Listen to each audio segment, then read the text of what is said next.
don't waste your time writing the perfect business plan. You already know what you have to do. You already have a plan. Just make it short and simple and move towards testing. I think the most important thing about setting up a business or a passion or something that interests you, I think it's in doing. They say the pudding is in the eating.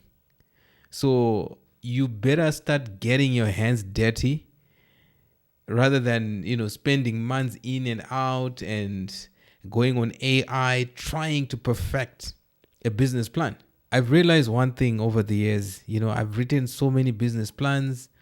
I had business plans, coaches. By the time I'm done, I've already forgotten what I've written. The information that I'll be writing in that plan are not relevant in that particular situation that I'm experiencing. I'm still starting out. And I think at that point, when you still have the energy, when the idea is still burning in your mind, you would rather execute on that idea and follow through with it for as long as you can, because you already know the business. You already have an understanding of where you want to get to. Just don't make it too complicated. So get started and start testing. Start seeing whether your idea works. It's proven all over the world that to do something, you just have to start.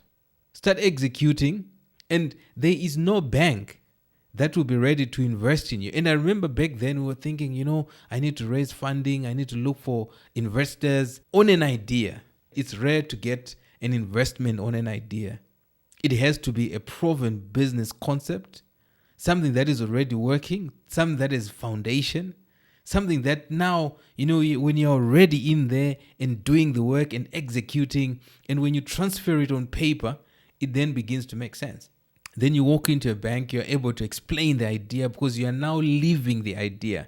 Instead of wanting to write the business plan first, wanting to make it look good, it will be a waste of your energy and time. Get to work. There's no need for a 30-page document.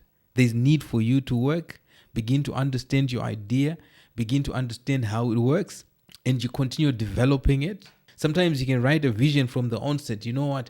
I want to be a big conglomerate in the next 10 years. But it takes you most probably 2 years to get started, which means you're already way behind on the rest. You'd rather start executing to see where the idea is taking you. You're starting with the work. You're starting with understanding the market. Just write a short enough process to follow through with. Don't get me wrong. I'm not saying don't have a plan. The plan is needed, obviously, to execute, but just don't waste too much time trying to perfect a business plan. You'd rather put more energy on doing the actual work. Imagine having to execute and have something that is more practical. You see this thing working. Now you have a couple of employees and you want them now to understand the vision of the business and where you're going. That's when I think you need this beautifully laid out business plan for that particular reason, or maybe when you want to seek funding or you want to bring in investors and things like that. But in most cases, it doesn't happen at ideation.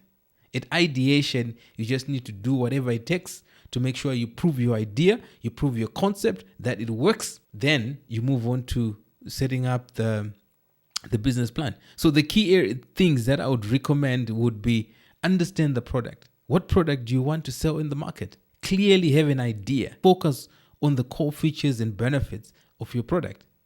Then who is the market? Who is it that you're targeting to supply this product to? In most cases, you're not going to target the entire market. You've got a specific group of people that you think, oh, if I start selling here, my thing would grow.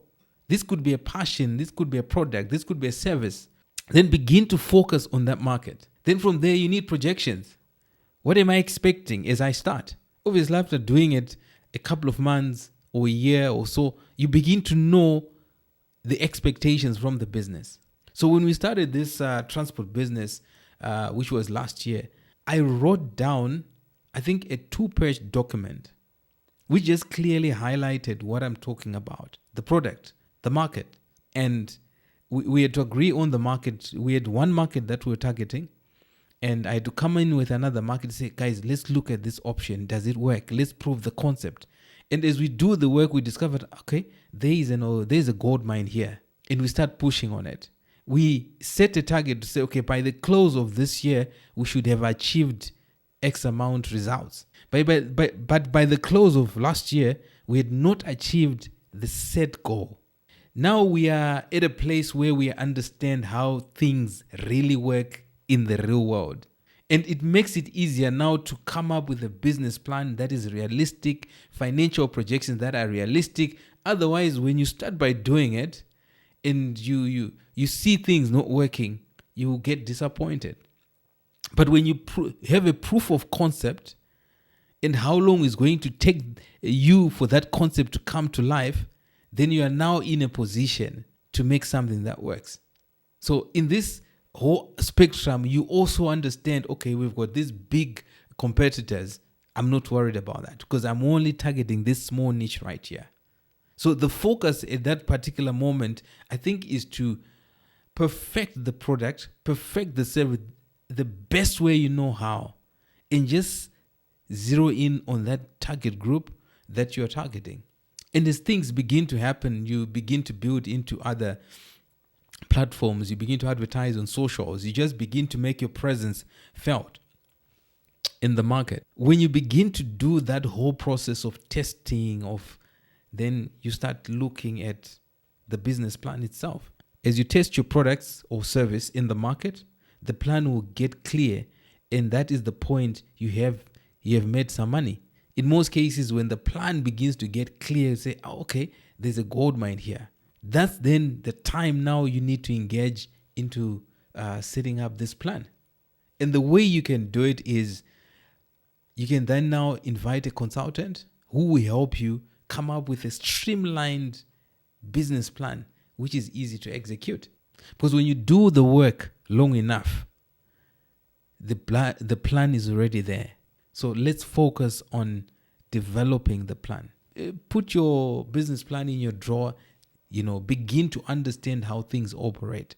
Then as you do so, then you're reverse engineering. Then you go back and write down the notes of your discoveries and then perfect that thing. Because if you want to work from a theoretical thing that hasn't been proven, it's very difficult and it's discouraging. But if you're working from proven information that you have learned and understood to say this works, this doesn't work, this is how we're going to do this. I'm realizing even into this year, now we are perfecting our business plan. Last year it was entry point, we were doing the work. Now we are perfecting it. Okay, fine. This is what we want to do. This is what we want to achieve. Now we know how to handle cars. Okay, a vehicle needs to be handled this way. These are the things that we need to do if we want, to continue providing service to our customers, because we also experienced some downtime on our vehicles. One had an accident and the other one had some issues. So now when you're purchasing vehicles, you know what to do. And all that information becomes information you add into your business plan because you have understood how it works, the type of vehicles that you can purchase, which last you for a long time, what clients are expecting from you when you're providing the service. So it's a lot of discoveries that you go through when you go through the process of testing the product, rather than going towards writing a business plan from the onset. Because sometimes you may want to write a mission statement that is unachievable. But when you have done the work, then you know, okay, what is possible and what is not possible. So if we want to make the impossible possible, how much resource and commitment do we need? Now it's clear, and then you put it on paper so that those who follow may also appreciate where you want to go. Then ambition kicks in. Then you approach a bank and say, look, we've been doing this for this couple of years, and we know this thing works because of A, B, C, D.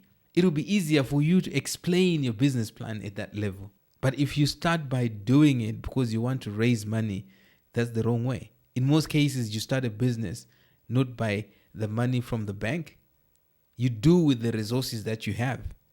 But at some point, as this thing is taking shape, is going up, then you need to look for resources, then kick in that business plan. Here are some of the components for your business plan as you consider to set it up. So you need your executive summary. Be clear and succinct on what you want your business to achieve. Understand the product, understand the market, understand the competition, and it has to be part of that executive summary. You need to have a mission and a vision statement. Simplify according to the way you understand it. Don't write Googlewood mission statement or vision statement. Write the vision statement for where you are and what you want to achieve. If your goal is to reach 20 people by the end of the year, that's your mission. That's your vision. Because when you achieve that, then you begin to change that mission and that vision to suit where you are going or what you are expecting or endeavor to achieve into the future. Company description. Now we have a description of who you are. You have a description of what you want to achieve. And you are clear on the products. And you are now knowledgeable because you have gone through the process of testing. Then you do your marketing analysis. As you grow, as you build muscle, then you need now to understand the market. How is it built? How is it working? The SWOT analysis and all these other dynamics that will help to grow your business. Product summary. You go into that full in-depth of your product, competition, market planning, marketing plan, and sales plan. This is how are you going to sell the product and distribute it in the market. Who are you targeting to market it to? Operations plan. Now, because you have developed your team, most probably 10 or more, then you need to have an operational plan. You need to have an organogram. How is the business structured? When the time is right, you need to put these structures in place. Then you have a clear financial plan. It could be a 1 year, 2 year, 5 year projection plan because you have lived through the journey long enough to know, okay, fine. Last year we did X amount of dollars. This year, this is our target. We are targeting to increase the number of fleet by this much. We are targeting to achieve A, B, C, D. It's now very clear and you begin to achieve your goals. So let's go, let's push. Let's make those goals achievable. Peace out.